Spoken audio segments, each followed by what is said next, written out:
kids, it's Dad and my buddy. Who are you? Wayne of Wayne. Willow. Wayne from what company you work for? Heidelberg. And so I don't know where I'm going with this, but what's really amazing is we kind of hit it off very quickly, and I'm known for my lack of communication skills for some reason, so we've kind of hit it off. But Wayne was telling me, well, Wayne's in helping us get our press up and running, and is very, very skilled at what he does, and I'm not sure what he's doing here, but that's a whole separate issue. That makes two of us. But what's really remarkable is back in your early days. So let's stop for a second. So Heidelberg is the mothership, and in the mothership, a lot of technologies have flown into the mothership. Absolutely. Hell Chromographics is in there. Linotype. Linotype is in there. Who else is in under the? Well, actually, Linotype started as Mergenthaler. That's right. It was Mergenthaler, and Otmar Mergenthaler was the inventor of the Linotype machine back in 1886. That's absolutely correct. So Hell is a printer's printer. If you know who Linotype is and Hell is, you're a printer's printer. That's right. And what's remarkable is we started talking about fonts. And we started talking about fonts, your eyebrows immediately went up, and you started talking about, and this is a big shout out to my friend Isabel, who is in New Jersey, and she is a big fonts person, totally big fonts person. I mentioned you to her, and she was all jacked up. And Yep. And what did you used to do for fonts? When I first started with Mergenthaler Linotype, when they started, they wanted me to start with this project for Xerox. We were going to make fonts for Xerox. However, the contract wasn't signed yet. So what they did was they started me drafting for hot metal type. Wow. Yep. Wow. So that goes way back. Way back. And then, way back before our Nintendo. Way back. Oh, yeah. Yeah, hot metal type. Oh, that is so awesome. So from those mechanical drawings, because they were mechanical drawings because they were brass mats. Yes. So we then took those brass mats and we cut rubies, not the brass mats, the mechanical drawings. Right. And we cut rubies and we shot them on a brown camera and reduced them down for film fonts. So before you had desktop publishing, before your Mac, before your PC, before your Cytex machine, even before that, there was a Linotype machine. Right. There was like where they poured lead into these pieces of brass that made a line of type.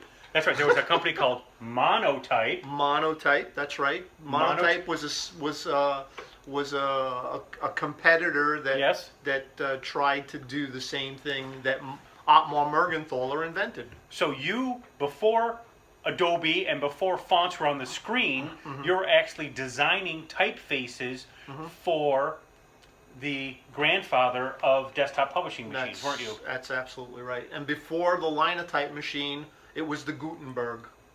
That's right. It was wooden blocks. Before that, it's kind of amazing who you run into, and the awesome. I don't know how we started hitting this information, but you mentioned fonts. Oh, that's right. Mentioned fonts, and boom, and it's remarkable. I remember talking with old style printers kind of get chafed a little bit because they probably purchased old CompuGraphics fonts. Right. They purchased Helvetica in this format. Then they purchased Helvetica for your first Mac, and then you have to purchase them. But those fonts were proprietary to the machine. Kind of like 8-track, cassette, albums. Yeah, but they were licensed. There was a license for that particular. Like you have a wash. Let's say you have a washing machine, and you can only use one type of soap. Right. Because that soap would be licensed for that machine. But it's pretty amazing what we take for granted. So, what did you do? Okay, so what happened was those film fonts, right? The ruby liths that we cut, and that we used, then were used to scan. Yes. And they became pixelized, so they became little squares. and we had to edit the squares to make sure that the shapes were nice and clean. Oh man! And then you start getting into kerning, leading. Well, absolutely. Both kerning and leading went back. Kerning and leading kind of came into the picture, but it was all based on the width of that brass mat that the lead was poured into. That was what every alphabet was based on. The size of those mats.